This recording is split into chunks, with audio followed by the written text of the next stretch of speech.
ॐ श्री गणेशाय नमः। ॐ नमः भगवते वासुदेवाय। नारायणं नमस्कृत्यं नरं चैव नरोत्तमं देवी सरस्वती व्यासं तत्जयमुदीरयेत्। मूकं करोति वाचालं पङ्गुलङ्घयते गिरिं यत्कृपातमहं वन्दे परमानन्दमाधवम्। भागवत महापुराण तृतीय स्कंद एकादश अध्याय। मैत्रेय उवाच शुण विदुर एकचिते से कालरूप संख्या जेते निमिषादिरूप तार जेमन्ते पुरईवश्चर निमिष चक्षु जख्म ब्रह्म अणुतहिरु अटेसन हे कुरुवीर शुण तुहि कहिबि परमाणु मुहि जहा विभाग नल भई संजोगे भाव जार नाही जहा सर्वदा वर्तमान ताहार परमाणु नाम अणुर अर्ध परमाणु त्रिभागे होए त्रसरेणु तृतीय त्रसरेणु जेहि ताहाकु त्रुटि बोली कही शये त्रुटिरे भेद होए त्रिभेदे लव नाम बहे त्रिलव काल अटे जहि निमिष बोली ताकु कही तिनि निमिषे एक क्षण पांच क्षण रे काष्ठा गुण काष्ठा 15 जेबे होई ताहाकु लघु बोली कही ए 15 लघु घेन नाड़ी बोलीण ताकु जाण बेनी नाड़ी रे जे मुहूर्त प्रहर 60 वा 7 ताहाकु जाम बोली कही अष्टमे अहोरात्र होई ताम्र 12 फल अर्धे प्रस्थ प्रमाण पात्र मध्ये 4 आंगुली दीर्घ करी चतुरमसे च्युति गढ़ी स्वर्ण सूचीरे छिद्र करी करीब आयाम विस्तारी जड़े बुड़न्ते दंडे हुए एमन्ते कालर निर्णय अष्ट प्रहरे दिवारात्रि कालंगे एमंत गणन्ति 15 आहोरात्रे पक्ष से शुक्ल कृष्ण जे प्रत्यक्ष एबे निपक्षे हुए मास पितृंक रात्रि जे दिवस 2 मासे ऋतु एक होई बसंत आदि 6 सेहि एक अयने ऋतु 3 उत्तर दक्षिण जे बेनी अयने संवत्सर एमन्ते गणना कालर देवंकु आहोरात्र हुए मनुष्य बरास बोलाए एमन्ते सतेक बरस मनुष्य परमायु शेष ग्रह नक्षत्र तारा चक्रे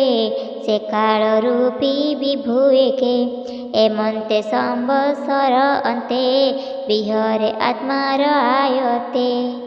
अणु प्रमाणु परिमाणे प्राणी किनाशे अनुक्षणे ए 5 संवत्सर सुमने शुण हे विदुर प्रथमे संवत्सर होए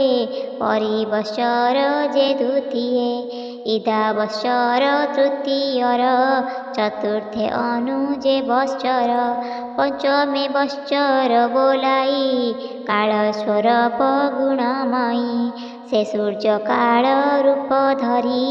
संसार बीजकु विस्तारी सकाम फल विस्तारणे चाहार उदय गगने से तेजमय कालांतक 5 वत्सर प्रवर्तक से महाभूत महातेज बहु प्रकारे करी कार्य धाए आकाशे अनुक्षणे पुरुष मोह निवारणे नित्य ताहांक पूजा कर तरिब ए भव संसार एमन्ते मैत्रेय बाणी विदुर बोले ताहा शुणी विदुर उवाच पितृदेवता नर आदि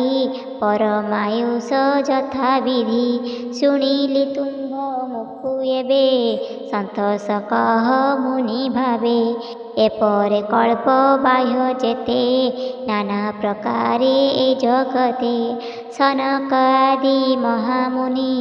तेलक्य बाहे जेते ज्ञानी अछन्ति कालर आयते तांक आयुष कह मते तुम्हे से काल गति जाण जे जुगे जे अबा प्रमाण जेणु जे विचक्षण धीर सुबुद्धि सुगुण गंभीर जेते विषय एषयळे जानन्ति ज्ञान चक्षु बळे मैत्रेय उवाच बोलन्ति शुण हे विदुर जे ब्रह्मा सृष्टिर विचार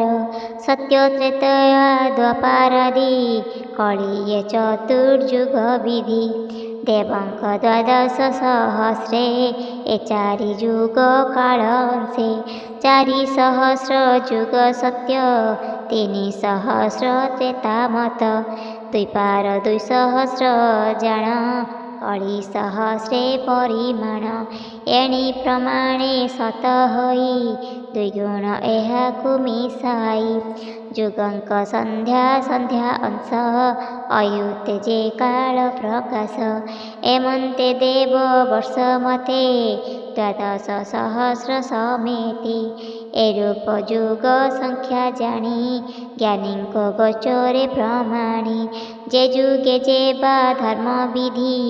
आगम निगम प्रसिद्धि धर्म सत्यर चतुष्पद अधर्म क्रमे हीन पद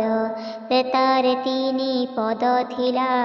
द्विपरे 2 पाद होइला